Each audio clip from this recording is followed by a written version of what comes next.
Bienvenidos a Designaholic. Esta es la comunidad que amplifica la conversación sobre la cultura del diseño y las industrias creativas a través de momentos, objetos y sus protagonistas.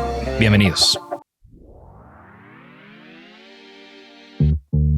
En este episodio de Designaholic, Jorge Diego conversa con Selene Velázquez, arquitecta y restauradora originaria de Monterrey, cuya práctica gira en torno a la preservación del patrimonio construido en el noreste de México. Selene es arquitecta por la Universidad Autónoma de Nuevo León y maestra en restauración de sitios y monumentos por la Universidad de Guanajuato. Es fundadora de Restaurica, su estudio y laboratorio de intervención, el cual ha desarrollado una práctica profundamente comprometida con la conservación de la memoria material e inmaterial en el noreste de México. Actualmente realiza un doctorado en Sevilla, enfocado en la policromía alacal en arquitectura tradicional. Su trabajo combina la restauración, docencia, investigación y comunicación con una perspectiva profundamente humana, revelándonos cómo el diseño puede ser herramienta de memoria, resistencia y transformación. Desde hace más de 80 años, en Verel se transforman espacios con color y calidad. Su propósito es inspirar momentos de felicidad y confianza con sus colores. Este 2025 presentan el color maíz, un tono cálido, vibrante y lleno de vida, inspirado en la esencia de México.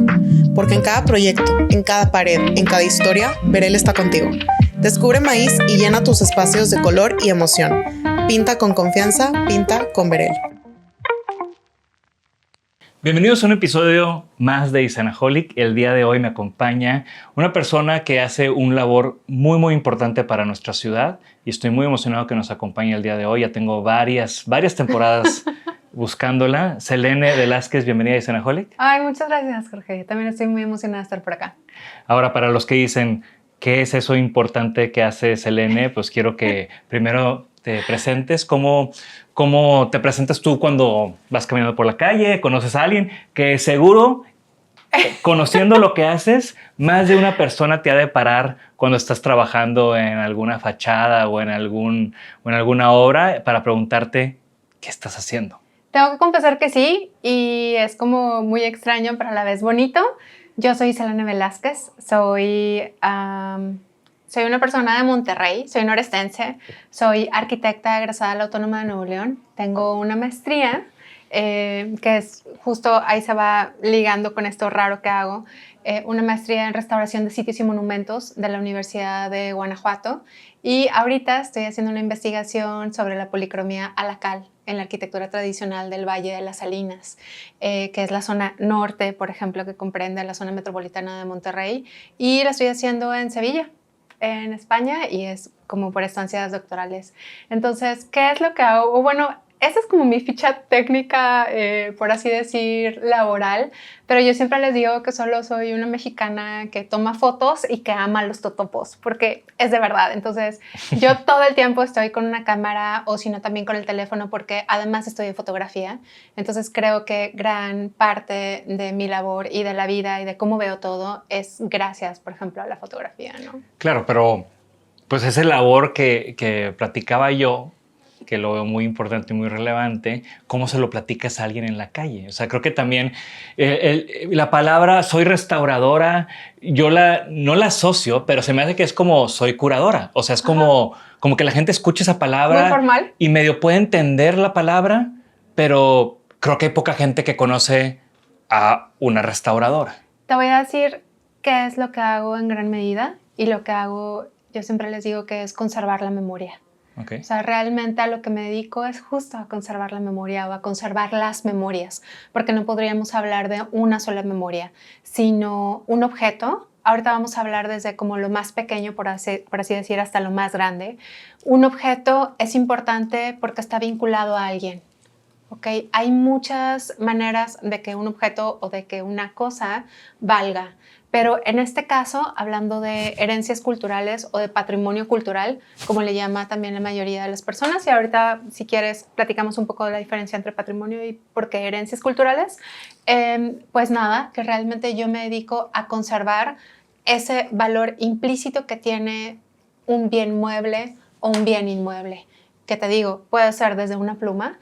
Yo siempre les pongo este ejemplo a mis alumnos en la UDEM. Doy clase de preservación de arquitectura en la UDEM. Soy la verdad muy afortunada de poder compartir con ellos y de aprender con ellos. ¿Y ellos de que tengan ese tipo de clases? Pues sí, yo creo que No sí. me suena a una materia común en un programa de arquitectura en México. No, no es tan común y sobre todo la verdad es que lo que siempre he procurado con ellos es sacarlos del aula. O sea, porque si bien en el aula podemos aprender muchísimo, afuera en la vida real, ensuciándonos, mezclando tierra con paja, haciendo adobes, preparando pintura lacal, o sea, realmente haciendo todo esto es como también podemos aprender muchas otras cosas. De hecho, pronto vamos a ir a hacer un levantamiento in situ en Mina, en un municipio que es del Valle de las Salinas y que está relativamente cerca acá. Pero yo siempre les digo que, por ejemplo, ¿por qué es importante algo como una pluma? Una pluma puede ser importante si alguien le da como un valor asociado. Y ese valor, a ver, tú puedes tener una Mont Blanc y entonces la Mont Blanc es valiosa en el mercado. Pero si te la regaló tu papá, el concepto cambia completamente. O si es una de las primeras que se produjeron en Suiza, Claro. cuando inventaron la tecnología del roll pen, Correcto. O sea, quién sabe qué, ¿verdad? hay muchas características que pueden hacer único o única a un objeto, ¿no? Entonces, yo me dedico justo a que esos objetos permanezcan, pero no por el objeto o el inmueble o el monumento per se, sino por todo lo que está depositado ahí, tanto desde conocimiento ancestral hasta esta cuestión de lo que te digo, como esta relación, este vínculo que podemos tener como personas y como sociedad. Sí, al final del día aprendemos de civilizaciones antiguas y aprendemos del pasado a través de las construcciones que encontramos y los objetos que encontramos, ¿no? O sea, hablando ya de otro tema que es ya la arqueología, por decirlo así, ¿no? Pero cuando estamos en un contexto donde sigue habiendo la posibilidad de que sean habitados esos espacios, utilizados esos espacios, pues ahí es donde entra el rol de la restauración para que no solamente se vuelvan a tener una vida, sino que también pues, tengan una vida digna de acuerdo a esos orígenes formales, estéticos, arquitectónicos.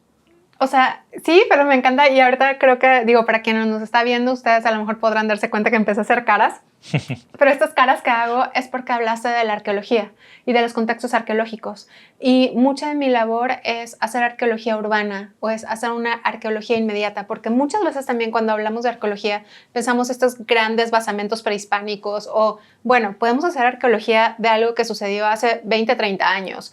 Por ejemplo, en uno de los inmuebles que me tocó trabajar, que fue en el Gran Hotel Ancira, para Maverick, para el bar 1900, que me tocó restaurar el espacio. Bueno, yo ahí estuve haciendo arqueología en el propio inmueble, aunque estamos hablando de un inmueble que es muy reciente. ¿Por qué? Porque era muy probable que debajo de la duela que habían colocado en cierto momento habían teselas antiguas, que era el piso contemporáneo de cuando se creó el espacio.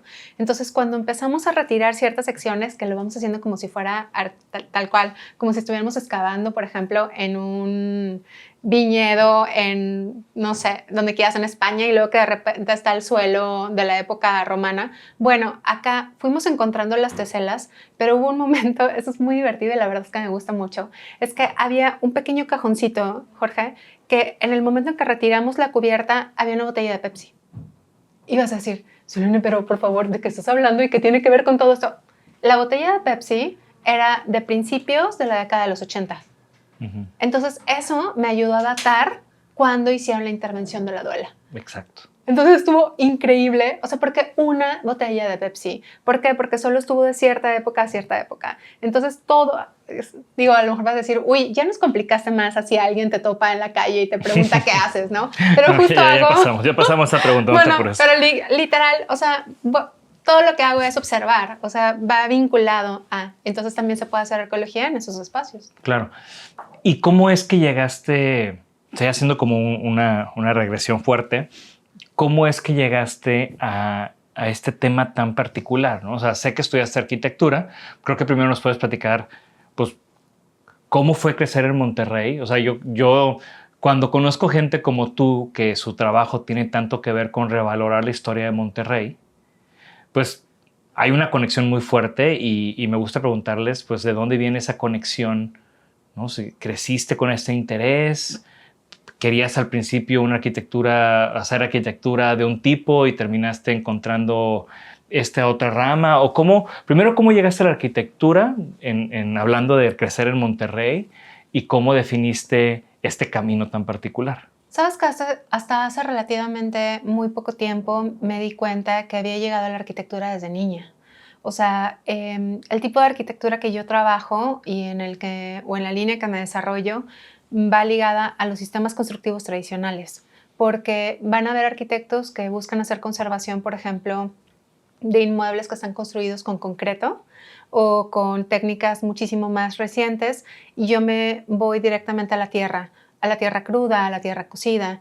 Y hasta hace relativamente poco reaccioné que desde que era niña y jugaba en el patio de mis papás con lodo, mezclando lodo para unir ladrillos que habían quedado ahí de una construcción antigua, la arquitectura estaba en mí desde pequeña, o sea, pero curiosamente ese tipo de arquitectura. Y entonces siempre crecí observándola. Yo no entré primero a arquitectura. Yo tenía 3 líneas que siempre estuve como dispuesta a buscar. Una era periodismo. Yo quería estudiar periodismo. La otra era medicina y luego arquitectura. Entonces, yo no entré a estudiar periodismo porque en ese entonces me acuerdo que mi abuelo materno le decía a mi mamá, te van a matar a esa niña. Te la van a matar. O sea, porque, a ver, que la violencia a los periodistas siempre ha existido. Entonces, luego por mi forma de ser y por mi personalidad, seguro de haber dicho, luego. Entonces, no me dejaron. Qué triste, ¿no? Sí, o sea, claro. qué triste que esas son las conversaciones que tenemos en nuestras casas. Y desde hace un montón de años. O sea, desde hace muchísimo tiempo, y es una realidad que está ahí. Curiosamente, ahora te vas a dar cuenta, o al final, digo, que quien ya conoce como un poquito más de lo que hago van a decir, ahora entiendo por qué esta mujer habla tanto y por qué comunica, porque siempre lo quise hacer y siempre ha estado como ligado conmigo. Pero a donde sí entré, por un hecho fortuito, que ahora me divierte, en ese momento no, yo estaba estudiando en la Prepa 15 Florida, y entonces estaba para ver a dónde me iba a inscribir, para qué iba a estudiar. Y en ese entonces yo iba en un camión urbano, me bajé, traía unas plataformas de este pelo, y donde me bajo del camión se me truena el pie y me hago un esguince de 3er grado, que lo siguiente que recuerdo era una bola morada en mi tobillo izquierdo, y luego en el Hospital 21, en urgencias. Y entonces, ahí es cuando digo, claro, voy a entrar a medicina. Y con muletas, mi mamá y yo, vamos por la ficha, hago el examen de la Autónoma de Nuevo León y entro a medicina. Entonces, todo el mundo va a decir, ¿cómo llegaste a arquitectura? Es que estando en medicina, Jorge, yo era muy feliz, la verdad, sí, pero realmente era más feliz en el espacio. O sea, todo el tiempo estaba observando la arquitectura del sitio. Hasta que dije, bueno, ya, me voy a ir a donde es. Y me fui a arquitectura. Hice el examen, porque en la Autónoma de Nuevo León, si quieres, obviamente, entrar a una de las carreras, pues tienes que aplicar, y también pasé el examen. Yo siempre digo que una de las veces que vi más feliz a mi padre cuando estaba vivo era cuando pasé el examen de medicina, pero otra de las veces que lo vi más enojado conmigo en la vida fue cuando me salí. Y entonces así entré a arquitectura. Pero estando en arquitectura fue también loquísimo, porque es el boom de inicio de los 2000 con este crecimiento vertical, y yo no me sentía tan conectada con lo que estaba viendo en clase. Todo el mundo estaba muy emocionado, los maestros también, pero la verdad es que fue loquísimo, porque yo me sentí ahí como que pertenecía hasta que empecé a ver clases de historia de la arquitectura, ¿no? O sea, realmente no veíamos casi nada de historia de la arquitectura de México, en un solo semestre era todo, y por ejemplo arquitectura regional menos, pero cuando llegamos a tocar poquito, ahí me sentí identificada. Y en un momento en que me quería salir y mejor me quería ir a estudiar arquitectura a Guadalajara por la escuela de Guadalajara, ¿no? De estos grandes arquitectos, yo recuerdo que mi papá me dijo también, mira, tú te vuelves a cambiar y terminas la carrera y haces lo que quieres. Entonces, en una crisis existencial, voy y platico con una doctora y le digo, es que no sé qué hacer aquí porque no me siento representada. Y me dice, calma, como arquitecta, o sea, los dedos de las manos te van a, o sea, vaya, te van a faltar para todo lo que puedes hacer. ¿Por qué? Porque sí, puedes diseñar, puedes construir, pero también puedes investigar, puedes dar clase. Y entonces, cuando me va marcando como, por ejemplo, todos estos caminos, digo, claro, solo es como aguantar un poquito más y hacer realmente lo que quiero. que es la arquitectura tradicional. Porque, por ejemplo, crecer en Monterrey, ya te digo, o sea, en el patio de la casa de mis papás era un patio de tierra donde había una construcción de ladrillo, de ladrillito de milpa, y yo me ponía a jugar ahí. Los domingos, las salidas para nosotros con mi familia era ir al Puente del Papa. ¿Alguna vez has escuchado sobre el Puente del Papa? Sí, claro. Bueno, Pues lo veo. Pues sí. Sigo todavía. Bueno, pero en el Puente del Papa había una pulga, Jorge, Sí. y entonces todo el mundo... Y llegué en el 2000 a Monterrey, o sea, sí, bueno. sí llegué a ir ahí ¿Lo a ver alcanzaste? qué... Bueno, justo, o sea, entonces mi salida por muchos años era ir ahí. Entonces, realmente yo crecí entre esa zona, entre los barrios, entre ir al centro. Luego, menciono a mi papá porque la verdad es que fue básico también para todo esto. Lo acompañaba, él era ingeniero mecánico electricista, lo acompañaba a dar mantenimientos de lavadoras, secadoras a los municipios desde niña. Entonces, yo veía como estas grandes casonas y decía, wow, es que esto está increíble. Se está cayendo, pero está increíble, ¿no? Entonces, fui vinculando como toda mi práctica al final del día, cuando ya me fui desarrollando, justo hacia esas arquitecturas, ¿no? Y por qué era valioso eso que parecía para otros que era mejor demoler, pero que las personas eran como muy felices habitándolas. No sé si más o menos. Y en el momento que identificas eso, en esa crisis de la carrera, ¿qué cambios haces en esa última recta de tus estudios? Yo les digo que realmente a mí lo que me hizo permanecer en la carrera, además de la doctora Cecilia, fue las arts and crafts. O sea, por ejemplo, las artes y los oficios. O sea, yo sabía que había otra manera de crear arquitectura desde una horizontalidad. Entonces, en la escuela, digo, aunque sea de la autónoma, yo siempre les digo que a la mayoría de los arquitectos nos enseñan a ser como pequeños faraones, ¿no? Y que casi siempre estamos como desde acá arriba, pero yo no quería eso. Entonces, con las artes y los oficios, con todo esto que fui viendo ya justo como para el final de la carrera, fue decir, aguanta. O sea, aguanta porque hay muchas cosas más que podemos hacer afuera. Y realmente aguantar unos semestres más para salir y después especializarme en lo que yo sabía que me podía como ponerme a ser feliz, ¿no? Que es la restauración. ¿Y ese fue como un paso inmediato de haberte graduado de la carrera o si tuviste alguna experiencia trabajando en algún lado? No, estuve trabajando un ratito, pero prácticamente como al año y medio es que me voy a Guanajuato a hacer la maestría de restauración. Okay. O sea, realmente me voy a hacer la maestría de restauración y ahí es cuando también descubro otro mundo, ¿no? O sea, porque yo me voy a Guanajuato capital. Entonces había estado acá en Monterrey y de repente voy y me topo como con otras características muy distintas, no solo de ciudad, Jorge, sino de habitar. O sea, de cómo se habita y de también cómo se puede hacer o no arquitectura. Y fue muy interesante porque hasta que empecé a cursar la maestría de restauración me di cuenta que al final del día también había un poco de la carrera de medicina que se había quedado en mí, porque al final del día yo veo también la salud, pero en este caso de los edificios o de los objetos, ¿no? O sea, lo que procuro es que estén saludables, pero no solo por ellos, sino porque en muchas ocasiones, hablando de inmuebles, los habitamos, sea por unas cuantas horas o sea de manera constante. Un espacio debe estar sano y saludable porque nosotros también estamos ahí dentro. Entonces depende mucho qué es lo que estamos respirando, en qué ambientes estamos. Entonces al final fue ligado todo.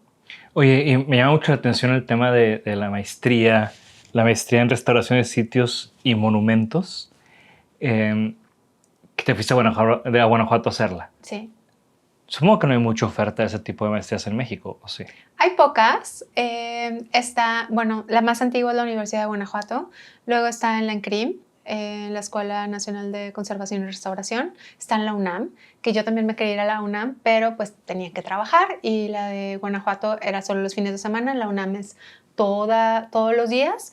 Creo que la Universidad de Puebla recientemente y por ahí se me va a escapar Yucatán, pero son como nuevas que están saliendo cada vez más, ¿no? Sí, y te lo pregunto también porque una de las cosas, o sea, en los últimos años que me han invitado a varias mesas de trabajo con la Secretaría de Cultura o que a través de Cuadrante he estado cerca de otros temas más allá del diseño per se, pues una de las conversaciones que he escuchado continuamente es que hay poca gente capacitada, poca gente con las credenciales para poder abordar ese tipo de proyectos aquí en Monterrey. Sí. ¿No? Y que, o sea, ese tema me interesa, pero también me interesa el tema de que la gente piensa que aquí no hay cosas que rescatar y hay muchas cosas que rescatar, ¿no? ¿Quieres que te diga a mí qué me decían en la universidad allá en Guanajuato? Siempre recuerdo, saludos Rafa Pérez, saludos Alejandro Villalobos, a los dos doctores. Rafa, cuando estaba revisándome el proyecto el primer semestre, me dice, Monterrey, ¿verdad? Le digo, sí, él había estudiado acá en el TEC de Monterrey. Dice, pero no hay nada, ya tiraron todo. Y entonces es muy divertido que muchos años después no solo les demostré a ellos, sino que incluso de manera local muchas personas han empezado a ver lo que hay, porque de verdad no lo veían. Y Alejandro Villalobos en Teotihuacán, cuando vamos a un viaje de prácticas, me dice, ¿Monterrey? Dije, sí. Yo estaba feliz, ¿no? Sí, claro, Monterrey. Debería estar en Austin, ¿no? Estudiando urbanismo. Es lo que hacen allá. Todos estudian eso. Y yo dije, wow. Dije, pues no, estoy aquí. Claro. Entonces, todo el mundo, sí, obviamente me dijo de que, ¿qué estás haciendo? O sea, pero es que no hay nada. O sea, pero de verdad, ¿qué vas a restaurar? Entonces, está loquísimo porque más allá de que también es particular, yo en el taller de Restaurica siempre tenemos pocos proyectos por decisión propia, o sea, analicemos muy bien, no se trata como de mucha cantidad, sino vamos viendo exactamente cuáles proyectos vamos a desarrollar. Sí, porque el proceso también es un proceso inmersivo. Claro. Entonces, si te vas a poner a levantar duela por duela y ver si hay botellas de Pepsi abajo, pues no puedes tener 20 proyectos al mismo tiempo. Aunque hay personas por acá que lo hacen como de manera express y yo siempre les digo, hace poco me buscaron y me dijeron, queremos una casa que esté restaurada en 4 meses. Les dije, ay, pues no soy la persona indicada. Pero es que él me lo hace. Le digo, ok, o sea, hay que ir entonces con otras personas porque el tipo de restauración que hago, o sea, no es solo dejar bonito. En muchas ocasiones piensan que la restauración es solo la mejora estética de un bien cultural. O regresarlo a como se veía. ¿No? Y eso no es, o sea, realmente va mucho más allá. Y sobre todo, por ejemplo, lo de mi labor, regresando a lo del inicio, a lo de la labor, mucho de lo que hago y de lo que procuro hacer es compartir. O sea, mucho de mi trabajo es también hacer difusión, ¿no? ¿Por qué? Porque de nada serviría hacer un proceso de restauración sin compartirlo con la comunidad, sea un bien público o privado. La verdad es que he sido muy afortunada que cuando me ha tocado trabajar en muchas ocasiones con la iniciativa privada, hablo con ellos y son los más felices de que compartan los proyectos con la comunidad, porque entonces así, valga la redundancia, puedes hacer comunidad y las personas pueden saber cómo se está restaurando, cómo se debe de restaurar y de qué van los procesos. Claro. Y bueno, hay muchísimos temas que quiero tocar contigo, pero quiero llegar al momento de que hables Restaurica o que empieces con Restaurica como proyecto. Estás en esta maestría en Guanajuato, te están tirando shade por ser de Monterrey, pero te picas más, terminas, ¿hay una tesis? ¿Hiciste una tesis ¿cómo fue esa transición de terminar la maestría? Ay, está bien padre porque, a ver, yo estaba estudiando una casona que está muy cerca del lugar donde habito ahora, porque mi sueño era desde hace mucho tiempo vivir en el centro de Monterrey. Y entonces yo me puse a estudiar sobre la casona de Tenerías, que es este lugar de eventos que está en contraesquina del MUNE, del Museo del Noreste, bueno, donde están los 3 museos. Y pues para no hacerte el cuento largo, yo ahí estuve desarrollando todo mi proyecto durante la maestría sobre esa casona. ¿Es donde hacen los eventos? Sí, pero en la esquina había parte que estaba abandonada. Había sido en algún momento parte de la gran casona, pero la casa de la esquina, no puedo contar quiénes eran los 3 dueños en ese momento, pero tuve la oportunidad de platicar con uno de ellos y me dijeron, entra y estudia todo lo que quieras. Entonces yo hice el levantamiento arquitectónico, fotográfico, de deterioros, todo el proyecto. Y a la mitad del proyecto, Jorge, cuando todas mis compañeras tenían conventos del siglo XVI, cosas increíbles, y yo tenía una casita de finales del último tercio del XIX, acá en Monterrey, de repente, porque yo tenía llaves del espacio, una de las veces que vengo y que quiero poner la llave, pues no era, y no podía entrar. Y dije, ay, pues ¿qué pasó? Y entonces hablo con la persona que me había dejado entrar y me dice, ya se vendió. Ya se vendió, se me olvidó decirte. Y yo dije, ok. La tumban mañana. Y luego yo, ok. Le digo, ¿y podría hablar con la...? Sí, ve a la casona, pregunta. Entonces voy a la casona de Tenerías hablo con el dueño y me cuenta un montonal de cosas que siempre platicamos que se iba a quedar así entre nosotros. Me dice, pero puedes documentar todo. Le digo, ¿seguro? Y me dice, sí, documenta todo. Y entonces la modificaron completamente. Y toda la traza que tenía en el interior, cuello. Y ese, para mí, Jorge Diego, fue el momento de realidad más pura que tuve en la maestría. Porque todas mis compañeras tenían estos lugares hermosísimos del centro del país. Y ya protegidos, de seguro. Exactamente. Y acá me topé con la realidad. O sea, me topé con este lugar que estaba brutal, pero que iban a ampliar la casona de Tenerías.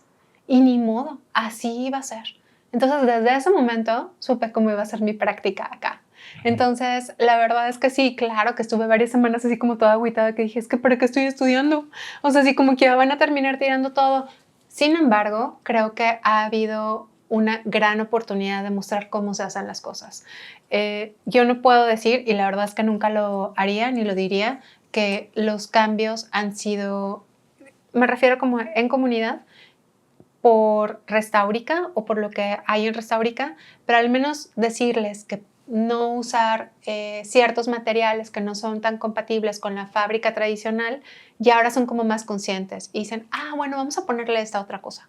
Entonces, cuidar desde lo poquito hace que muchas cosas más se puedan conservar, ¿no? O sea, sí, y luego también lo que pasa es de que muchos procesos o materiales o cosas pues ya no están a la mano, ¿no? Se tiene que hacer un doble esfuerzo claro, para hacer esa cancelería de acero como antes, y se tiene que hacer un doble esfuerzo para hacer ese terrazo como antes, y se tiene que hacer o sea, que también ahí es como el tema de esfuerzo, inversión. O sea, alguien realmente tiene que querer conservar algo o restaurar algo para aventarse un proyecto de ese tipo.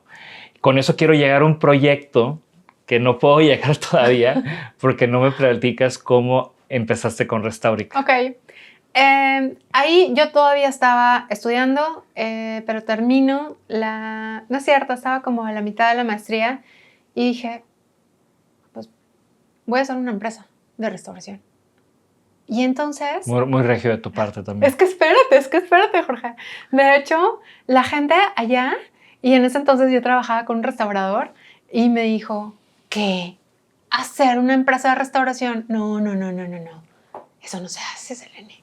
Y yo, ¿por qué? Estás violando todos los cánones de la profesión milenaria. O sea, me dijo, es que vas a ser una mercenaria de la restauración. Y más allá de que sí conozco a unos 2 que 3 que sí son así, pero a ver, no por tener una empresa, es que la verdad es que luego está bien cañón porque luego está como muy, ¿cómo te diré? Sí, dices tú, por hacer una empresa de restauración, te acabo de decir, por ejemplo, cuántos proyectos tenemos al año, ¿no? O sea, que realmente son muy pocos. O sea, pero lo que busco es darle como este otro lado. Entonces digo, voy a hacer una empresa. Y lo primero que hago es hacer una marca. Entonces estuvo loquísimo porque antes de que fuera una SA, lo que hice fue hacer una marca, o sea, fue registrar el nombre de Restaurica. Entonces, ¿por qué? Porque, digo, Restaurica ya existía, Jorge, desde antes de irme a Guanajuato Capital. Hay algo que no te he contado. Cuando yo salgo de la licenciatura, yo hago un taller de arquitectura y restauración aquí en el noreste, que en ese entonces hizo Conarte, y que yo me inscribo, y yo tenía como dudas si me iba a paisajismo o si me iba a restauración. Y cuando fuimos a la Hacienda del Muerto y nos ponen a hacer adobes, no es cierto, están haciendo adobes. Y les digo, hola, ¿puedo hacer adobes? Y yo era la única de todo el grupo que llevaba sandalias y que llevaba falda. Y aún así fue la única que se puso a hacer adobes. Porque todo el mundo, hay fotos de eso donde están así, viendo. Y yo lo que quería era justo mezclar. Entonces eso fue lo que me hizo decir, es que hay formas de llegar acá. Entonces cuando pasa lo de la casona de Tenerías y decido hacer Restaurica, te digo, primero empieza como una marca. Entonces más bien no fue que de verdad un día sentada ahorita y entonces todo lo voy a hacer. No. Fue un proceso. Y esto la verdad es que creo que es muy bonito decirlo. Creo que es la primera vez también que lo toco, que fue Restaurica es un proceso. Ya existía desde antes de irme. O sea, ya había una idea, porque yo siempre me quise regresar. Yo lo que quería era irme a especializar y regresar especializada en trabajar el patrimonio de mi pueblo. Siempre quise hacer eso, pero no quería experimentar. ¿sabes? O sea, aquí habían muchas personas que ya estaban haciendo algo que se parecía a la restauración, pero que algo me decía, creo que eso está como un poco, a ver, vamos a ver dónde está la teoría y dónde está la práctica. Y entonces realmente era lo que también quería hacer. Quería irme, pero quería regresar. Entonces la creación de Restaurica también fue un proceso. Cuando incluso hay quien me dice, ¿por qué se llama Restaurica? Les digo, es que más bien ahí, o sea, llegó, es como si, no sé, es como si a un hijito, ¿por qué se llama como se llama? Entonces así es lo que pasa con Restaurica, Sí. ¿no? Y justo, ahora sí vamos a llegar al proyecto, que justo está a la vuelta de esa casona que mencionas, ¿no? O sea, yo conocí tu trabajo y me hizo mucho sentido y me hizo, o sea, fue como, claro, qué bueno que existe esto, cuando conocí el proyecto de Belmonte, ¿no? Que le mandamos un saludo a Bernie, Sí. un gran aliado y cómplice para ese tipo de temáticas. Claro. Y además un gran restaurante que también voy seguido.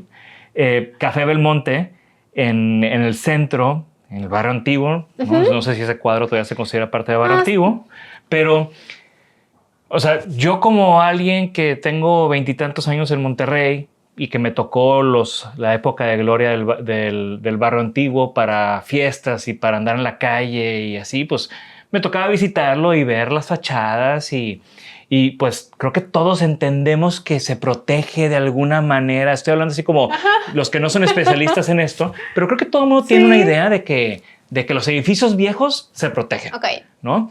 Caminas por el barrio antiguo y ves fachadas con todo lo de atrás derrumbado, ¿no? Y entiendes entonces que lo que se protege son fachadas o cosas así, ¿no? También a mí, mi familia tiene revistas, hacer diseño editorial en Tampico y hacen una revista turística de Tampico, así es, Tampico se llama, donde también se ha hablado de temas de el patronato del centro histórico para que se pinten las fachadas y todo tenga una coherencia visual y salvar ciertos edificios, ¿no? Vengo aquí, veo el barrio antiguo y veo mucho de eso también, pero cuando veo Belmonte y leo sobre el proceso de restauración de Belmonte y los procesos, los materiales y sobre todo la intención con la que se hizo el proyecto, fue que uno, me hace clic de que lo que se debe de hacer o cómo se deben de hacer las cosas. Dos, que no es nada más labor del gobierno proteger la ciudad. De hecho, no. O sea, todos tenemos, o bueno, todos los que tengan alguna propiedad tienen la oportunidad también de preservarla de una manera digna, correcta, etcétera, etcétera. Preservarla y restaurarla, como le quieres decir. Por eso, kudos a Bernie, ¿no? Y tres, pues que hacen mucha falta esas cosas en la ciudad. Claro. ¿No? Entonces, platícame de ese proyecto o de tus primeros proyectos. No sé si ese fue de tus primeros proyectos, fue el primero que yo te conocí a ti. No fue de mis primeros. ¿Quién fue esa primera persona que confió en ti y que te pagó porque restauraras algo? El INA de Guanajuato Capital, porque nos invitó a hacer el rescate de un probecidio de un mamut en Nuevo Chupícuaro. Entonces, la primera obra que trabajé fue un mamut. O sea, fue obviamente como en conjunto con ellos. No, pues sí, los restos fósiles de un mamut. ¿Y del mamut al café? No, y deja tú porque también he trabajado en dientes de sable, entonces ya nada me falta uno más y tengo como una era del hielo completa. Pero más allá de eso, no, ya había trabajado muchos más proyectos cuando un día estuvo bien loco porque salía una nota sobre una restauración que había hecho también acá. Yo estaba en Guanajuato Capital pasando mi cumpleaños, es un domingo, salió la nota y de repente me hablan por teléfono y era Artemio. Todo el mundo le dice Bernie, pero yo siempre les sigo diciendo Artemio. Y de que, hola, y eso es como, y yo, sí, hola, quiero hablar con Selene. Y yo, sí, soy yo.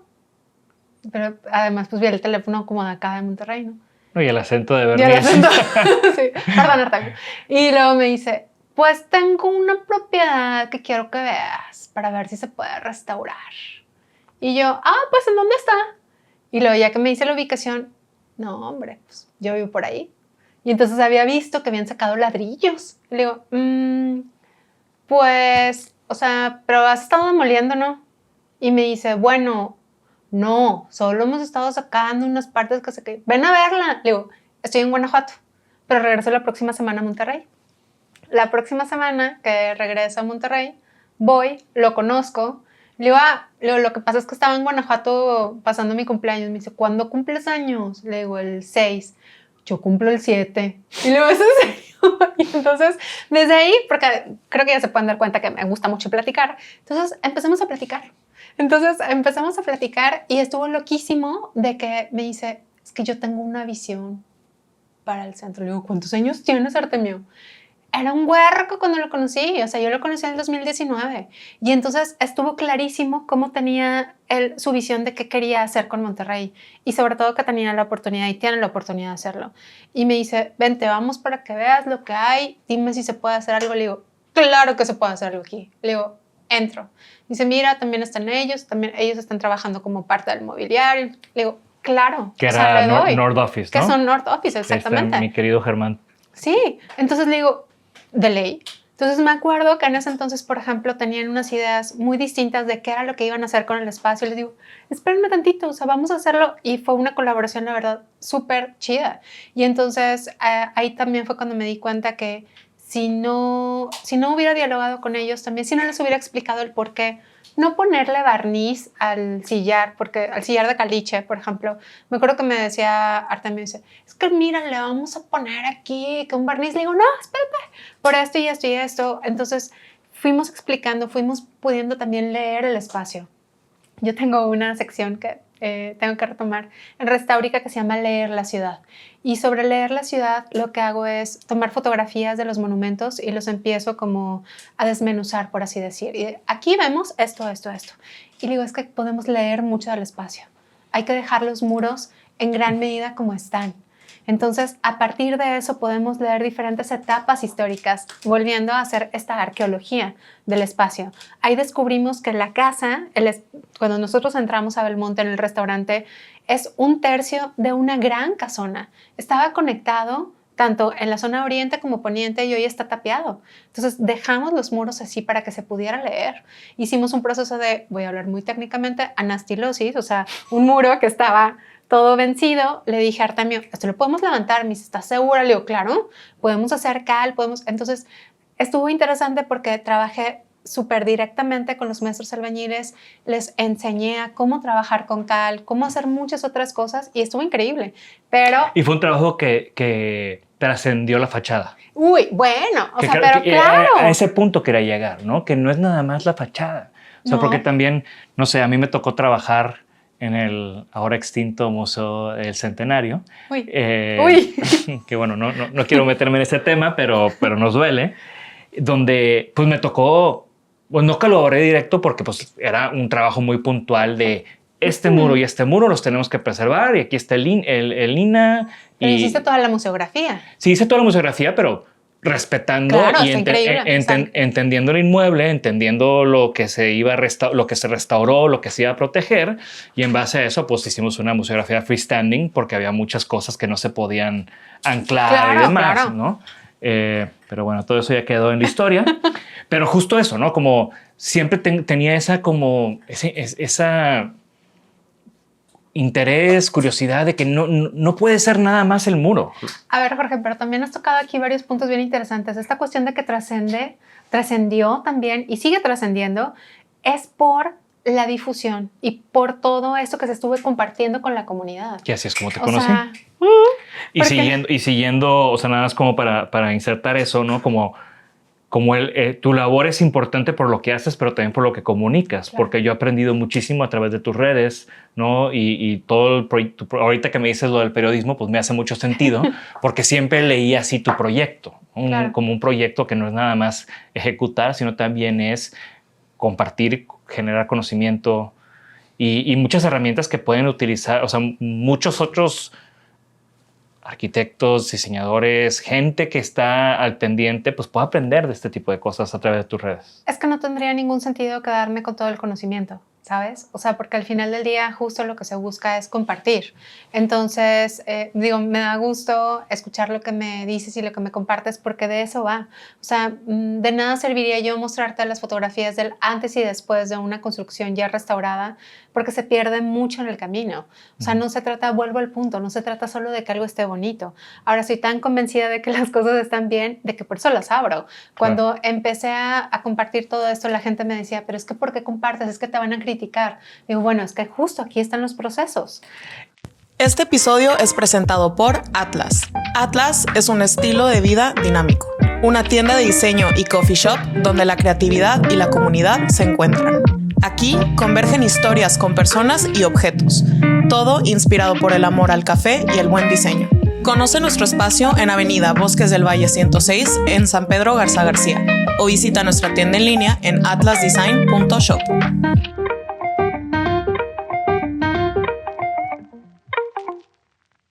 Y bueno, regresando a mi ignorismo, a mi ignorancia del tema, de que yo nada más veo que se protegen fachadas, o es como en mi mente, mi sesgo, tanto por todo lo que te he platicado, ¿nos podrías como platicar brevemente o explicar brevemente desde el punto de vista de leyes y de, o sea, como, pues sí, como un poco... Okay.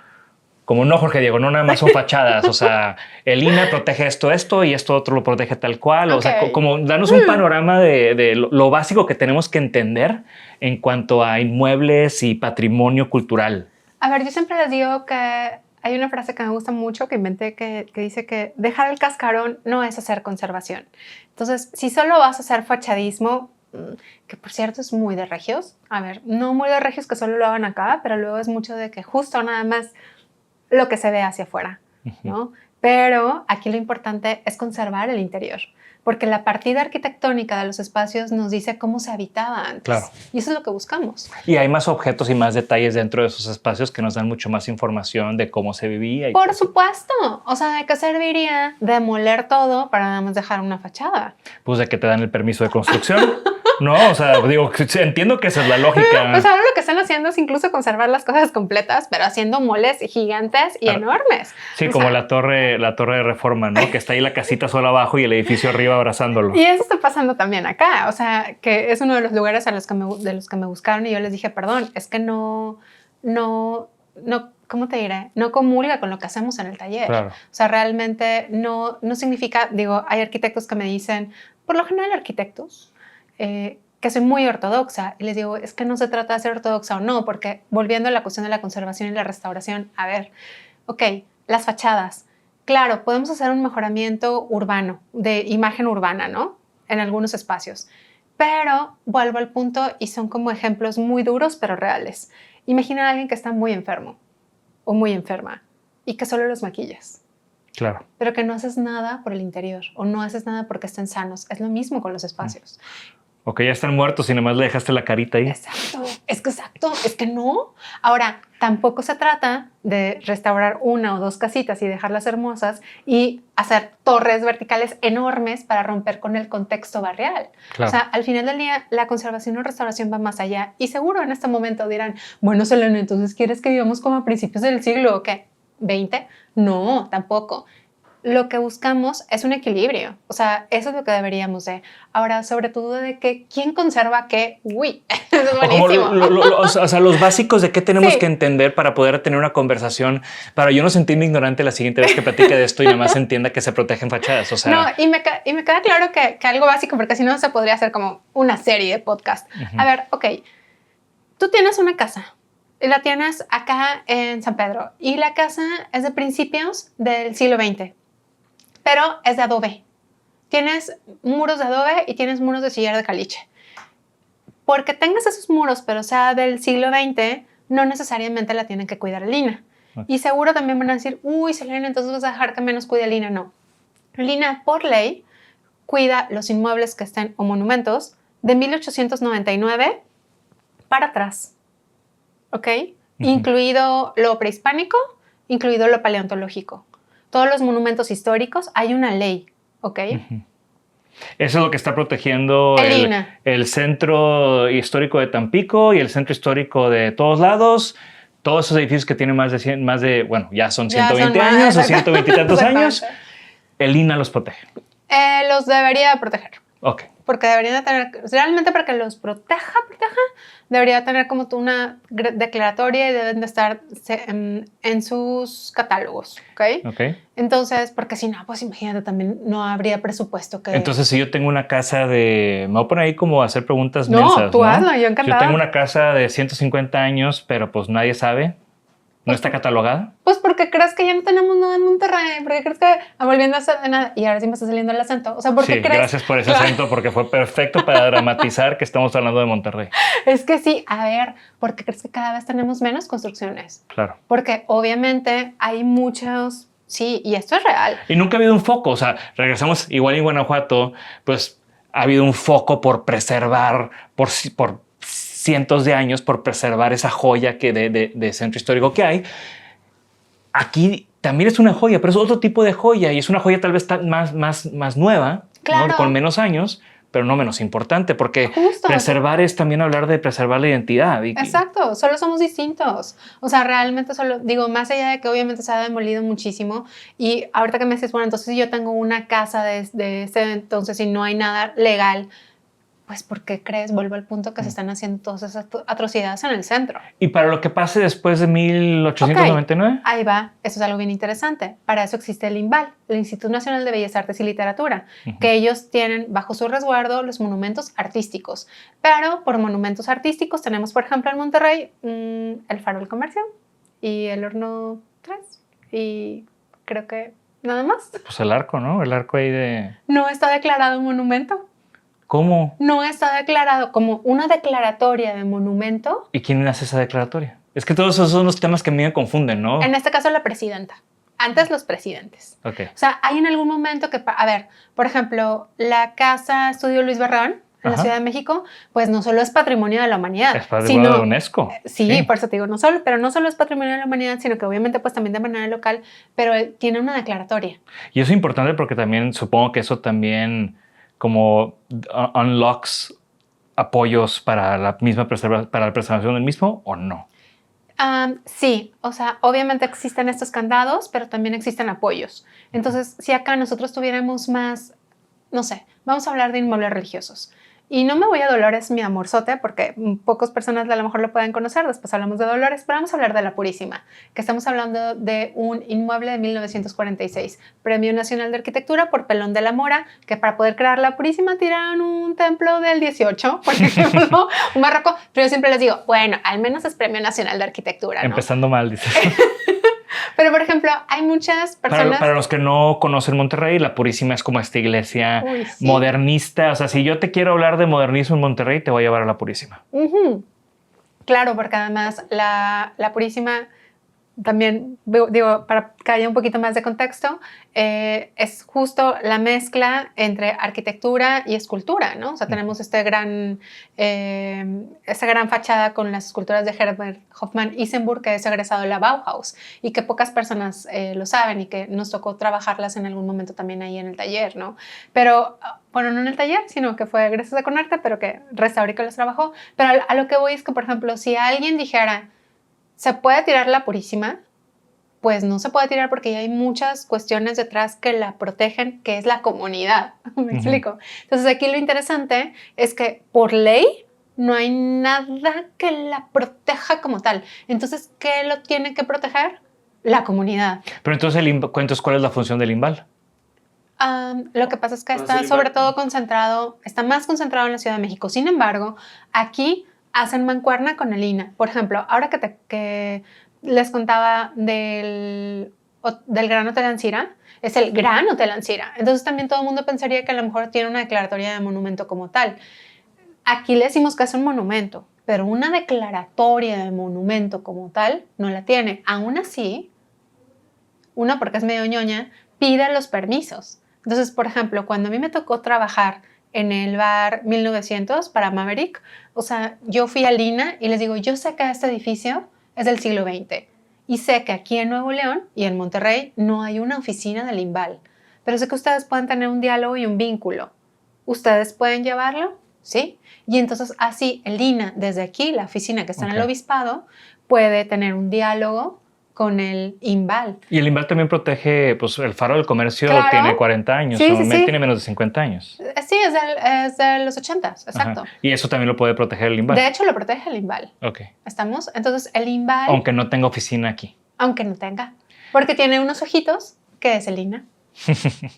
Oye, y eso, o sea, hablando del Faro del Comercio y hablando de restauración, eso también me interesa porque igual, cuando pensamos en restauración, pues todo el mundo está pensando en iglesias y en el barrio antiguo y en cosas de más de 100 años, pero al menos en las cosas que yo leo, últimamente ha habido pues mucho debate de la conservación de arquitectura brutalista, por ejemplo, ¿no?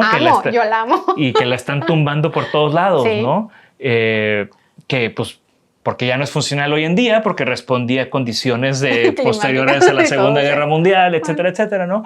O igual, pues, ahorita mencionaste a Luis Barragán, el Faro de Comercio de Luis Barragán también, pues hay un montón también de modernismo y de casas que pues poco a poco se han ido perdiendo, o se han ido rescatando y es todo un tema también. O sea, lo que voy a decir es que no es nada más restaurar cosas de hace 100 años. No, a ver, ese es un punto buenísimo, Jorge Diego, porque la colonia Mirador, cruzamos el túnel y entonces llegamos a Venustiano Carranza. Todo lo que está por ahí, que es del lado derecho de la colonia Mirador. A la izquierda es Obispado, a la derecha es Mirador. Es Mirador. Entonces, por ejemplo, a mí me tocó trabajar la casa que era la casa de la familia de Ana Chapa. Saludos, Ana. Y que, bueno, yo le digo de cariño Casa Roma.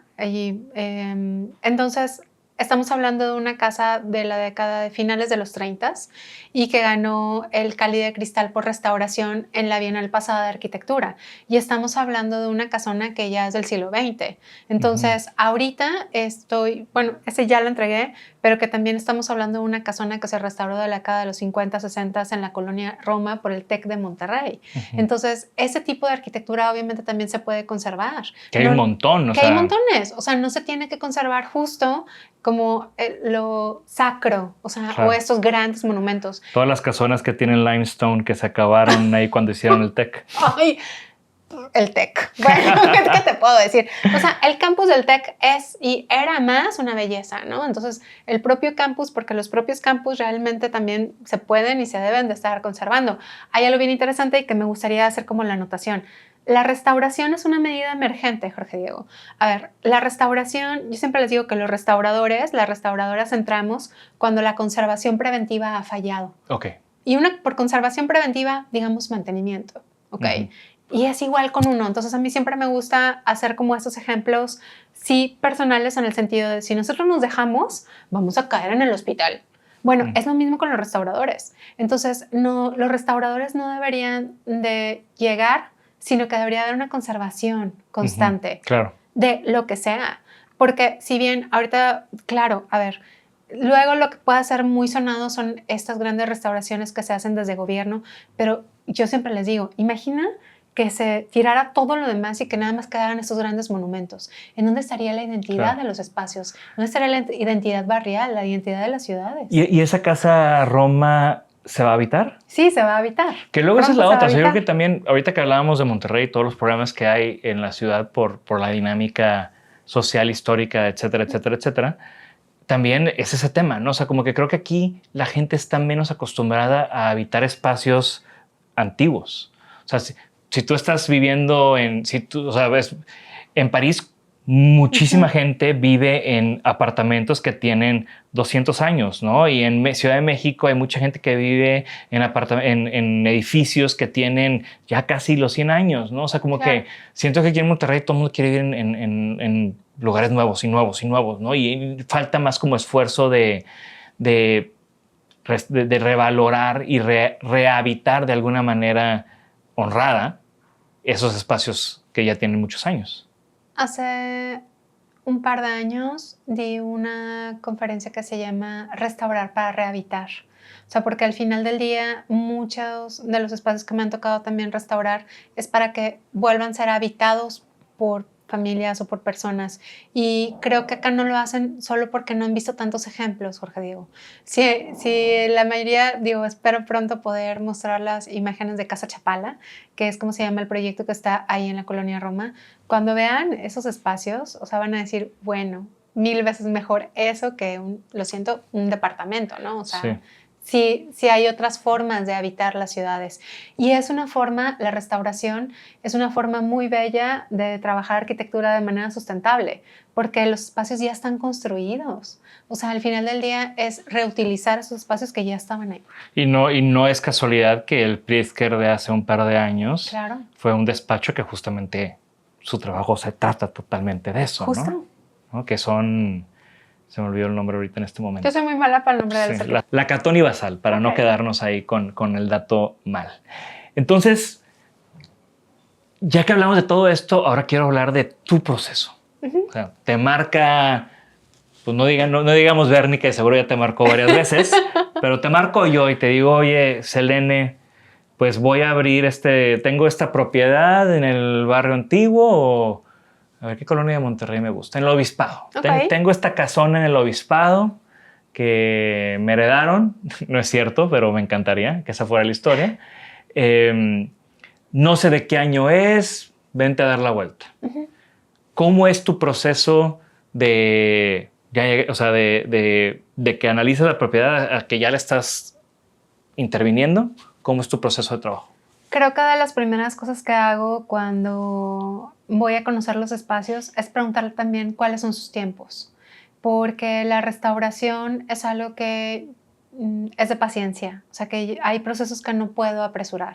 Entonces, dependiendo del estado de conservación del inmueble, ahí va. Yo lo que tengo que hacer es un levantamiento arquitectónico, porque en la mayoría de los casos, Jorge Diego, no hay planos. No, pues te saco el plano del catastro de 1920, ¿no? Sí, entonces lo primero que hacemos es escanear la propiedad.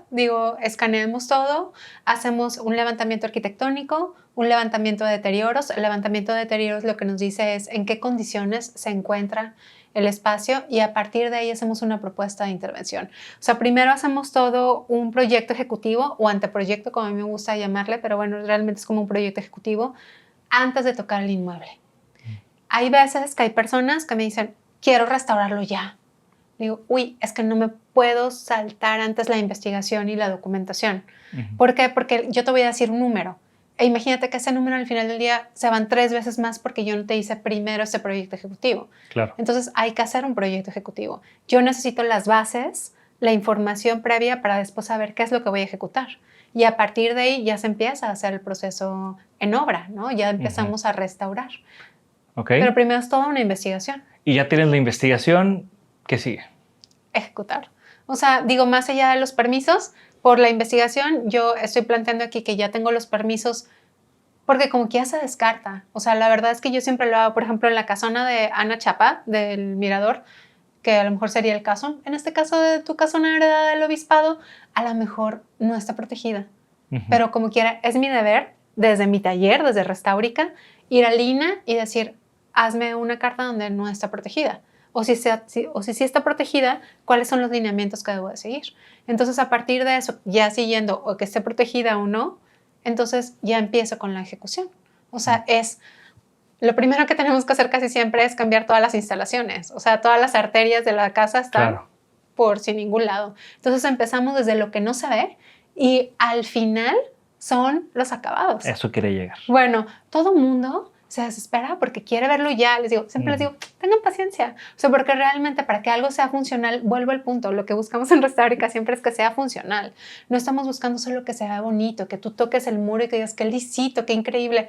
Sí, pero ¿cómo están las tripas? ¿Cómo está todo por dentro? Entonces, realmente lo que buscamos es que desde adentro esté nuevo, o sea, que esté renovado, ¿no? Entonces, es lo que hacemos siempre. Ahora, mi siguiente pregunta de curiosidad, de que ya te tengo sentada enfrente de mí, es el tema de procesos, o sea, ¿cómo determinas cuándo sigues o no o es necesario o es inminente seguir el proceso original de algo? Yo vengo con buenas preguntas. Es una muy buena pregunta. Tengo rato queriendo platicar contigo. O sea. Okay, a ver, ¿estás hablando literal de materiales? Sí, o sea, por ejemplo, en diseño, digamos, una silla Barcelona de Mies van der Rohe, diseñada en los 20, fabricada después, 20, 30 años después, por Knoll, pues se sigue fabricando con las especificaciones originales, ¿no? Y hay veces que solicitan, digo, lo tengo más claro con los Eames y Herman Miller, donde si Herman Miller quiere cambiar la fórmula de fibra de vidrio de la concha a plástico, pues tuvieron que ir con la fundación de los Eames, ¿no? Porque si tú compras una silla y te dicen que es una silla original, pues tiene que tener los procesos originales. Y cuando se cambia, se avisa que se cambia, es una reedición o lo que sea, ¿no? ¿Qué pasa eso o sea, cómo son los procesos aquí? ¿Intentas emular o repetir? Está buenísimo. Que esa también es otra pregunta que salió y estuvo muy presente cuando lo de Notre Dame, claro. ¿no? Donde decían, oye, pues es que no es nada más, o sea, ¿cómo vamos a restaurar esto si ya no hay nadie haciendo este trabajo de banistería? Uy, es que es una pregunta buenísima, porque, a ver, ahorita en lo largo de la conversación, en algún momento me dijiste que hay personas que también piensan que es regresar, que la restauración es regresar a un estado anterior. Exacto. Yo siempre les digo que eso es imposible, no se puede. No tenemos una máquina del tiempo, Jorge Diego. O sea, no podemos regresar a ese punto, es imposible. Siempre son reinterpretaciones, pero son reinterpretaciones consensuadas, en este caso por diferentes especialistas. Hablando de un término que a mí me encanta y sobre todo, por ejemplo, creo que acá para el mobiliario sí funciona, creo que para la restauración o los inmuebles no, el término de original. ¿Qué es original? Cuando yo doy un recorrido, doy una clase, doy lo que sea, siempre les digo que un disco pirata es un disco pirata original. Es un disco pirata original. Más bien, ¿a qué hablamos? Cuando estamos hablando de restauración o de espacios, hablamos de tiempos, si es contemporáneo a. Entonces, por ejemplo, para yo decidir si voy a utilizar los mismos materiales o no, si puedo innovar, yo lo que tengo que ver son compatibilidades. ¿Ok? Porque, por ejemplo, volvemos a tu casa de adobe acá en San Pedro. Yo tengo una casa de tierra cruda y de repente por querer innovar, porque pues estoy en el siglo XXI, le quiero poner, pues sí, unas placotas de cemento o tabla roca. Pero eso no me va a dejar que la tierra cruda transpire. Entonces, de nada me sirve innovar si al final del día la fábrica original yo la voy a lastimar. Tengo que ver cuáles fueron los procesos que se utilizaron en su momento que sigan siendo compatibles. Y que además, volvemos a esta cuestión de la sustentabilidad, lo mejor para utilizar es tierra, pues vuelvo a utilizar tierra. Entonces, por ejemplo, en un edificio donde sí me ha tocado trabajar de repente que hay concreto, pues donde hay concreto no le voy a poner unos revestimientos de tierra, porque no son compatibles. Entonces, lo que acá busco o las licencias que pueda tener es qué tan compatible es o no. Y sobre todo, a ver, hay en espacios, por ejemplo, en Casa Chapala nos tocó hacer algo que a mí me da muchísima emoción, un aljibe, ¿ok? Como los aljibes del centro del país y diferentes lugares, un espacio, una gran cisterna para almacenar el agua de lluvia, porque ya es como está últimamente en Monterrey, que luego no llueve, que luego sí. Entonces, el cliente nos pidió un espacio para recolectar el agua. Entonces, en conjunto con Isla Urbana es el... Gran proyecto. Sí, no, la verdad los amo mucho. Entonces, ya hicimos todo para que se va a recolectar. Pero la construcción que hicimos, o sea, es una construcción con materiales nuevos, revestidos de cal y también con ladrillo de milpa, ¿no? Entonces, es una modestia aparte chulada. Pero entonces, ¿dónde sí podemos innovar y dónde no? Ya no voy a hacer un aljibe por ejemplo, con los ductos, con los tubos de barro, porque se me van a tronar. Entonces pongo de PVC o de CPVC distintos, ¿no? Pero a lo que voy es que vuelvo al punto, en donde sí y en donde no, donde me lo permitan los materiales. Espero haber respondido. Sí, sí, claro. Y entonces, ¿cómo funciona? O sea, digo, ahorita que hemos hablado mucho de propiedades, pero pasándonos a monumentos, ¿no? Ahí cómo funciona, o sea, ¿cuál es la diferencia de trabajar con un monumento a trabajar con una construcción, con una casa o algo así? Ok. Un monumento, por ejemplo, el Templo de Nuestra Señora de los Dolores. El Templo de Nuestra Señora de los Dolores tengo trabajándolo de manera intermitente, pero está Ruperto Martínez y Juan Méndez, la zona de mercados, por la zona del Mesón Estrella, Hay que ir, la verdad. Sí, no tengo idea de dónde estás diciendo, pero ya te entiendo. va a volar la cabeza cuando vayas. Para empezar la zona, que vas a decir, esto es Monterrey, o sea, esto es aquí, está muy interesante. Y luego cuando entras al templo, está brutal. O sea, es un templo que tiene más de 4,000 metros cuadrados de pintura mural. Es el único con esas características en todo el estado de Nuevo León. Es que yo no puedo hablar de restauración de pinturas en iglesias y no pensar en lo que pasó con la señora esta que se hizo el meme. Para que no nos pase lo de la señora Cecilia, o sea, doña Cecilia. O sea, sí es conocida en el medio. Claro, obvio. Los hizo famosos, pero de la fama mala, ¿no? Pero también es interesante porque yo siempre les digo, y sobre todo, por ejemplo, a mis alumnos cuando me dicen, maestra, pero entonces, o sea, ¿por qué esa restauración? Y le digo, es que esa no es una restauración. Es que luego, digo, ya estamos como muy técnicos o ahí sí muy puristas, pero para que sea una restauración debemos decir todos unos lineamientos. Entonces, por ejemplo, la restauración de monumentos que pertenecen al Estado, pero que al final del día le pertenecen al Estado, le pertenecen a la comunidad.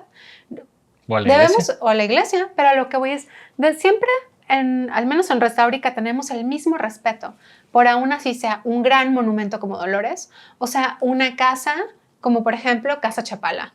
A mí no me importa el tamaño de los monumentos ni de los espacios, sino realmente hacer las cosas como de manera adecuada y que se puedan compartir directamente con quienes están ahí, con los usuarios, sean cientos o miles de feligreses o los padres redentoristas o en este caso Roberto. ¿La iglesia está invirtiendo en preservación? Esa es una muy buena pregunta también porque, por ejemplo, existe algo por parte del gobierno del estado que se llama Fidecultural. Entonces, las primeras etapas de las restauraciones de Dolores no se trabajaron con Fidecultural hasta creo que la última y el estudio de la fachada. Y para Fidecultural un porcentaje lo da el gobierno del estado a través del fideicomiso que tuvo a bien impulsar Carmen Junco, pero también en este caso iglesia o el templo, da otro porcentaje. ¿Estamos? ¿Por qué? Porque es una forma de colaboración. Pero tú dirías, o sea, digo, de nuevo, tú sabes más que yo en ese tema, pero me brinca esa curiosidad, ¿no? O sea, pues, si tú me dices cuál va a ser la mayor chamba de conservación, pues yo pensaría, pues hay un montón de iglesias que tienen un montón de años. No invierten tanto. Ok. Respuesta Dejémoslo ahí. Ya no elabores, por favor. No, o sea, realmente, a ver, yo siempre les digo, hay muchas formas de podernos subir a, por ejemplo, en el 2020, una de mis grandes descubrimientos o hallazgos en restauraciones fue la que tuve a bien hacer en el 2020 en la bóveda del Templo de Nuestra Señora de los Dolores. Cuando quieras, vamos, Fer, tú y yo, o si quieres, nos vamos todos, todo el taller de aquí, bueno, el estudio de Jorge Diego, y nos subimos. Hacemos un recorrido con Designaholic, lo grabamos chido cuando regrese aquí Jorge de su mes fuera, y grabamos un recorrido por ahí para que nos platiques el proyecto de detalle. Claro, te va a encantar, o sea, porque, a ver, al final del día hay muchas maneras de poder llegar a esos espacios, pero cuando nosotros trabajamos, pues pusimos andamios de alta seguridad, pusimos todo. ¿Por qué? Porque obviamente también estábamos apoyados con un presupuesto alto. Y para hacer las restauraciones que no se han hecho por mucho tiempo, si estamos hablando de un costo alto que la mayoría de los templos no lo tienen. Sobre todo el Templo de Dolores, que es el Templo de Dolores, que es gigante y además está perpetuo a un lado. Pero la Iglesia Católica sí lo tiene. Sí, ellos sí lo tienen.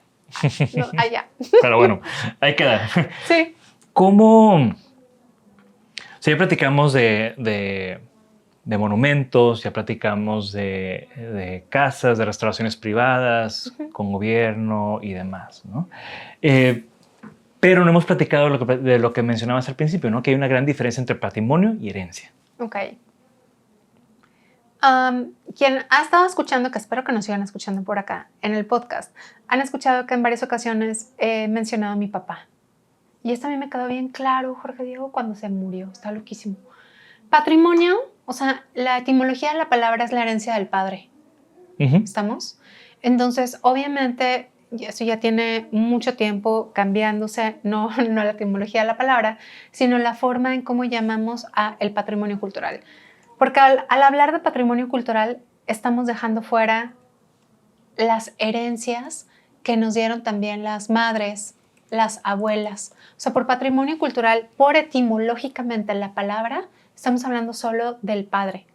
La herencia abarca mucho más allá. Okay. Es algo muchísimo más enriquecedor. Entonces, además es mucho más bello hablar de herencias culturales, Claro. porque también estamos hablando no de una sola herencia, sino de herencias culturales a un patrimonio cultural. Y también me suena a que también hay herencias intangibles. No, claro. La diferencia del patrimonio que está como atado a un objeto o a un inmueble o algo así. Ay, ¿te acuerdas que al principio te dije que yo me dedicaba a conservar memorias? Ajá. Bueno, la memoria es algo intangible. Claro. Entonces, conservar una casa de adobe, yo siempre les digo que estoy conservando un muro de adobe porque estoy conservando también el conocimiento implícito que está en poder saber cuál es la mejor tierra para mezclarla con paja y hacer cada uno de los bloques de tierra cruda. Entonces, también existe el patrimonio cultural material e inmaterial. El inmaterial son las tradiciones, claro. Es la gastronomía, que yo siempre les digo que no me queda muy claro y luego ya me queda claro. Porque sí, porque la gastronomía es algo inmaterial, pues ¿por qué? Si te lo puedes comer. Bueno, es que una receta, si ahí te hubieras escrito una receta y yo la tuviera acá de manera idéntica y tú la haces y yo la hago, diferentes. ¿Qué son interpretaciones? Claro. Igual que lo que hemos estado hablando todo este tiempo. Me queda muy claro. Se ve que eres maestra. Oye, Selene, y bueno, para empezar a caminar hacia el cierre de esta conversación, que ya quedamos que vamos a tener otro episodio de recorrido contigo, platícame de los colores del noreste. Uy, colores del noreste, mi amorzote. A ver, cuando hacen todos estos memes sobre las niñas de los marcadores o las niñas de los colores en las escuelas, yo soy. O sea, a ver, que hace poco di una charla y llegó antes Fer, que es la arqui que trabaja conmigo, y me dice, fíjate que ahorita me dijo Gerardo, ¿cuánto que Selene viene de colores? Porque todos los arquitectos que han desfilado hoy en el Congreso han venido negro. Y entonces, todo este contexto es para decirles que también desde que era niña, siempre veía los colores a dónde iba. Conforme fui creciendo en la arquitectura tradicional, porque los colores del noreste es una investigación que, como bien les decía, es mi doctorado y busca la policromía a la cal. Es muy específico la policromía de la pintura que se hizo de manera tradicional en los pueblos del noreste. El noreste está conformado por 11 municipios que va desde Mina hasta Doctor González, pero yo incluí García, una sección de García por esta región sociocultural. Tengo ya varios años estudiándolo, me quedan 2 años para terminar mi doctorado, espero pronto. Se van a pasar muy rápido y prácticamente lo que yo hago es documentar la arquitectura tradicional. Obviamente hago es el universo muy grande, tengo que acotar por municipio diferentes inmuebles y lo que hago es tomar pequeñas muestras milimétricas de los aplanados, los enlucidos, donde parece que ya no hay nada, Jorge Diego, encuentro colores. O sea, he encontrado como hasta 10 capas porque esas pequeñas muestras milimétricas las acomodamos en resina, las colocamos en resina, nos las llevamos a microscopios ópticos, estereoscópicos, electrónico de barrido. El óptico y el estereoscópico nos dan estos cortes que luego yo les digo y me gusta mucho mencionar que es como si viéramos una lasaña que está por capas. Es lo mismo que vemos en los microscopios para poder ver cuántas capas de color tiene. Y hay en construcciones que he encontrado hasta 10 capas de colores. O por ejemplo, o sea, ¿conoces la Hacienda del Muerto? No. Bueno, si uno googlea la Hacienda del Muerto en Mina, pues vas a ver unas ruinas todas terrosas en medio de la nada. Ah, sí sé cuáles son, claro, las de... Bueno. Donde grabaron el video de Player of the Sun. Claro, justo ahí. Bueno, vas a creer que encontré la policromía del espacio. O sea, la hacienda era roja. Era como el mueble que tienes ahí, era roja. Entonces, eso es algo que la verdad está chulísimo y que estoy justo que no te imaginas. Ahorita escribiendo y que no te imaginas. Pero entonces, llevando bisturís, llevando lupas, llevando todo. Entonces, realmente haciendo toda esta investigación es que podemos encontrar los colores del noreste. He encontrado los bancos, por ejemplo, de los pigmentos minerales que hay en la zona. Y de eso va. O sea, de hacer entrevistas, de catalogar, de buscar cuáles han sido los colores a través de la historia. Claro. Y tu otro proyecto que hablamos de él o vamos a hablar de él en otro episodio, van a ser 3 episodios contigo, Selene, de de las losas, ¿no? Ay, O sea, las baldosas hidráulicas, las losetas hidráulicas. ¿cómo nace ese proyecto? ¿O ¿de qué se trata y cómo nace? Ok, se llaman las artes decorativas bajo nuestros pies, porque ahorita ya les he contado que yo dije, bueno, está bien, aguanto, hasta que conocí las Arts and Crafts. Entonces, cuando yo conocí las Arts and Crafts, dije, ¿pero qué es esto? Y entonces, yo tenía muchos años documentando los pisos que me topaba por todos lados. En Tampico hay muy buenos y muy bonitos pisos de pasta, por cierto. Acaban de restaurar, no sé si viste esa noticia de que acaban de abrir un museo como de la ciudad en Tampico, en una esquina, en una casona súper vieja, Casona. que tiene un patio en medio hermoso.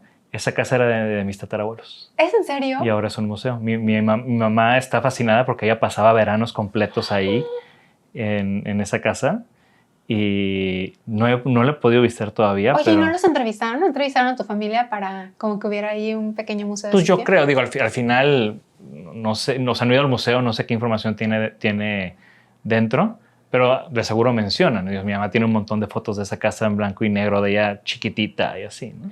Bueno, esto que me acabas de decir de cómo tu mamá estaba en esa casa y en los pasillos o en los patios, bueno, ha pasado algo bien interesante porque el proyecto de las artes decorativas bajo nuestros pies, ese es como el nombre así súper oficial y rococó, pero realmente yo tenía muchos años documentando todos los pisos que iba encontrando en las casonas antiguas o en las banquetas o en los templos, de donde fuera. ¿Pero un registro fotográfico? Era un registro fotográfico. Primero era un registro fotográfico que después, cuando ganó el Sistema Nuevo León para el Impulso Artístico y la Creación, en su edición del año pasado, en el 2024, cuando lo gano y menciono las artes decorativas, una de mis mejores amigas, Alma, me dice, ahora entiendo por qué tomabas tantas fotos de pisos, Selene. Dice, no lo entendía. Digo, es que llevo catalogando los pisos desde hace muchísimo tiempo, porque realmente lo que empecé a hacer fue hacer una catalogación de estas losetas, de estos diseños que están ahí y que parecía, Jorge, que nadie los veía. Y que realmente cuando... Pero no los vemos, pero sí nos damos cuenta. O sea, empecé a ver tu caja y dije, este es el piso de Lolita.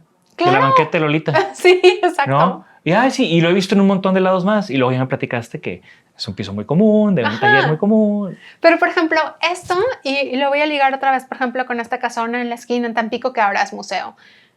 Seguro, si esa casa tiene pisos... Casa Fernández. Casa Fernández, bueno, ok. Por ejemplo, de la Casa Fernández, si tiene algún diseño de pisos, tu mamá lo va a ligar. Uh-huh.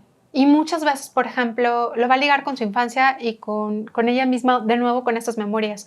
Cuando yo empiezo a compartir el proyecto de las artes decorativas, que lo que busca es hablar de nuevo con los maestros mosaiqueros, porque existen varios maestros mosaiqueros que siguen con el oficio y que lo que busco es como documentarlo, que no se pierda, hacer este registro, hacer un gran catálogo que espero que pronto se haga un libro más allá de la cajita de pisos de la que platicaremos, pero que todo esto está documentado, por ejemplo, en una memoria de la ciudad, porque al final del día son diseños que han estado aquí, pero cuando los empiezo a compartir, tú no tienes idea de la cantidad de gente que me dice, no, es que me hiciste que regresara a mi infancia.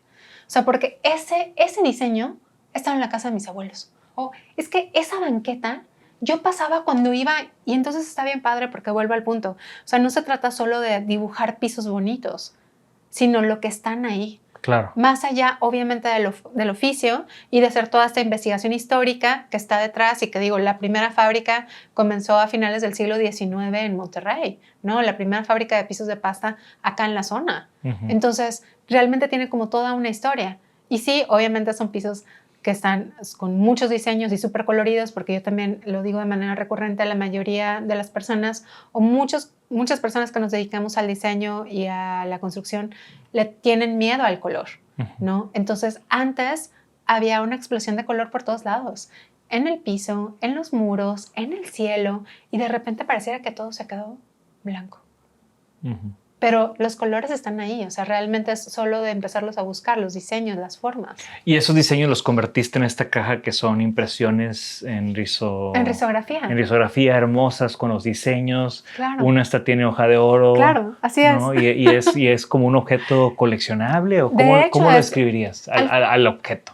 A ver, las artes decorativas tiene obviamente como varios brazos, por así decir. Está todo el proyecto que va de la beca, que es del Sistema Nuevo León, pero de manera paralela yo creé esta caja, que es una caja tal cual, se llama el proyecto Una Cajita de Pisos, porque las baldosas de 20 por 20 centímetros, si 1 metro cuadrado, tendrías 25 piezas. Entonces tú lo que tienes ahí dentro son 25 impresiones, ¿no? Y están impresos en risografía.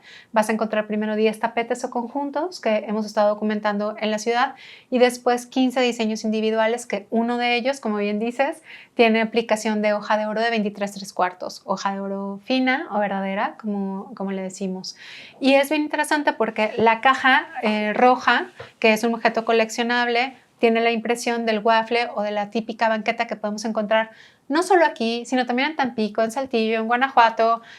Tengo una amiga que acaba de ir a Marruecos, en Marruecos. O sea que realmente ese diseño de baldosa está por todo el mundo, o sea, está por muchos lugares. Tengo amigos de Colombia en donde también me han mandado fotografías de ese diseño por allá. Entonces, al final del día, estamos hablando de un arte objeto o de un libro objeto que es una pieza de colección. Claro. Obviamente está seriada, tiene su certificado de autenticidad, pero antecede a lo que esperamos sea pronto un libro. Muy bien, pues voy a dejar aquí el link en los show notes para que la gente lo revise y ojalá y lo compre y preserve esta memoria a través de este objeto. Selene, con todo esto que has hecho, ¿tienes algún sueño? ¿Algún inmueble que digas, es que nada más que me dejen meter mis manos ahí? ¿O? Sí tengo un sueño y curiosamente es un sueño que a lo mejor cualquiera podría pensar que es un inmueble gigante. Bueno, a ver, yo puedo ir a ayudarles a lo que quieran en la Alhambra, por ejemplo, ¿no? O sea, cuando me quieran invitar a la Alhambra a limpiar una yesería, yo voy. Pero más allá de eso, hay una casa en Mina de una señora que conozco cuando yo empecé con el doctorado, la señora Mica, que se le está cayendo. Es una casa del último tercio del siglo XIX y creo que mi sueño es poderle ayudar a restaurarla. O sea, curiosamente, insisto, cualquiera diría la Alhambra y Versalles y bueno, que ya quedamos que a la Alhambra sí voy a limpiar lo que quieran, pero creo que mi sueño es poder ayudar de manera desinteresada que la casa no se le venga encima a la señora, ¿sabes? Además de que es un objeto, no que es un objeto, es un gran ejemplo de arquitectura norestense, es una cosa bellísima, la Casa de la Estrella que está en Mina. Creo que mi sueño, al menos mi sueño inmediato, sería poderle ayudar a ella, que se conserven los sistemas constructivos, pero que sobre todo se conserve su hogar, porque vuelvo al punto, creo que de eso va mi trabajo también, ¿no? Y de eso va todo, conservar eso que está ahí. Los grandes monumentos están muy bien, Jorge Diego, pero yo no me sentiría tranquila si se conserva el gran monumento y la casa se le cae encima a la señora. Sí, me hizo mucho sentido lo que dijiste, ¿no? De que si ahorita se cae todo y nada más se quedan 3 monumentos, pues eso que... Claro. Me encanta. ¿Algún consejo o aprendizaje que quieras compartir con nuestra audiencia? Estoy seguro que ahorita va a haber muchísima gente que ya tiene este interés, pero que no le había puesto como nombre, ¿no? Tal vez luego pasa eso. Yo creo que va ligado el consejo. Creo que el aprendizaje siempre es como muy personal, entonces no podría decirles como un aprendizaje como tal. Sobre consejos, yo creo que lo que les diría es aguanten. Entonces, es difícil, es un consejo complicado, pero sobre todo si tienen como muy claro qué es lo que quieren, que también es algo bien importante. Puede cambiar. Las cosas se transforman. O sea, al final del día, como la ciudad, como los monumentos, todo se va transformando. Pero si ya tienen una idea clara, es solo como ir buscando el camino. Es complicado en muchas ocasiones. Luego yo lo cuento y podría parecer que todo ha sido bonito y lleno de colores. Claro que no. O sea, la verdad es que he estado como en muchas ocasiones. No, y tú que tratas con dependencias de gobierno, estoy seguro que no ha sido nada bonito. Y sí, burocracias. Digamos. Pero justo, van a aguantar y ser como muy congruentes. Creo que uno de los grandes... ¿cómo te diré? Consejos que me han dado en la vida es ser congruente. Y creo que de ahí va todo. Me encanta. Muy bien. Selene, ¿objeto favorito? ¡Uy! ¡Ay, qué difícil! un objeto favorito, un cuentahilos. ¿Un cuentahilos? Sí, los amo. Muy bien. Y algo que estés leyendo o escuchando, algo que quieras recomendar a la gente que nos escucha. Bueno, fíjate que curiosamente apenas comencé ayer porque no había encontrado el libro, pero ya lo encontré y soy muy feliz. La de, perdóname, que se me acaba de ir el nombre. Es que no sabían que si es Mujeres, Casas y Ciudades o sí. de Zaida. Perdóname, Zaida. Entonces, pero se me acaba de ir cómo va. Entonces estoy muy emocionada porque ya lo empecé a leer y no quiero parar. Entonces, Mujeres, Casas y Ciudades. Mujeres, Casas y Ciudades. Entonces estoy súper emocionada leyéndolo porque... De Zaida Mushi. Sí, wow. Sí, estoy muy contenta porque no lo había podido encontrar y apenas estoy en eso.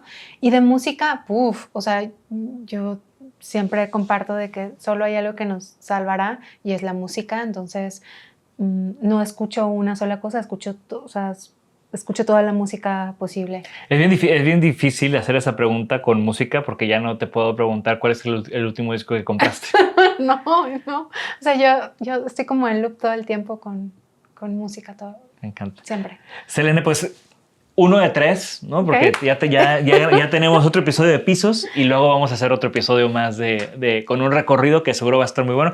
Igual hacemos una convocatoria abierta y hacemos algún recorrido contigo. Por favor, yo encantada. Con nuestra comunidad. Claro. Ahí nada más que me recuerde aquí el team porque a mí se me olvida todo. Y nunca veo otra vez los episodios. Entonces, suele pasar. Te agradezco mucho y también felicito el trabajo que haces. Gracias.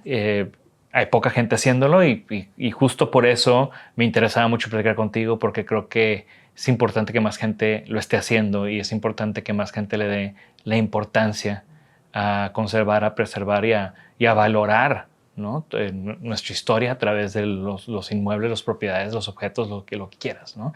Y eso es algo que desde que conozco tu proyecto lo has hecho, lo has estado haciendo y comunicándolo, que también es otra labor súper importante de todo lo que has estado haciendo. Yo he aprendido un montón a través de lo que comunicas, así que estoy muy contento de haber tenido esta plática contigo y pues ojalá y no sea la última. No, ya quedamos, que vamos a seguir platicando y caminando también. Caminando, excelente. Pues bueno, gracias y gracias a todo el equipo de Designaholic, gracias a todos ustedes que nos escuchan. Recuerden que la conversación no termina aquí. Selene va a estar muy pendiente de nuestras redes sociales, nuestro canal de YouTube para ver sus comentarios, igual y hasta les contesta alguno. Ya conocían el trabajo de Selene de Restaurica, conocen a alguien que esté haciendo algo similar. ¿Cuáles son esos inmuebles que están cerca de ustedes que les gustaría que protegieran? Platíquenos. Aquí continuamos la conversación y bueno, gracias a Sodi, a las chicas de Designaholic, todo el mundo que hace esto posible. Nos vemos en la que sigue. Hey, gracias por escucharnos. Antes de terminar, quiero platicarte sobre mi otro proyecto, JDE Design, un estudio de diseño y consultoría creativa que desarrolla soluciones de negocio desde una perspectiva estratégica y creativa. ¿Qué hacemos? Investigamos, ideamos, diseñamos y desarrollamos soluciones que toman forma de producto, mobiliario o espacios. En JDE utilizamos el diseño como una herramienta de cambio, así que visita nuestro sitio en jde.design para conocer más sobre nuestro trabajo o escríbeme a info@jde.design para conversar sobre tu siguiente proyecto. Sé parte de esta comunidad al suscribirte a nuestro newsletter y seguirnos en todas nuestras redes. Únete, comenta y comparte para sumarte a la conversación.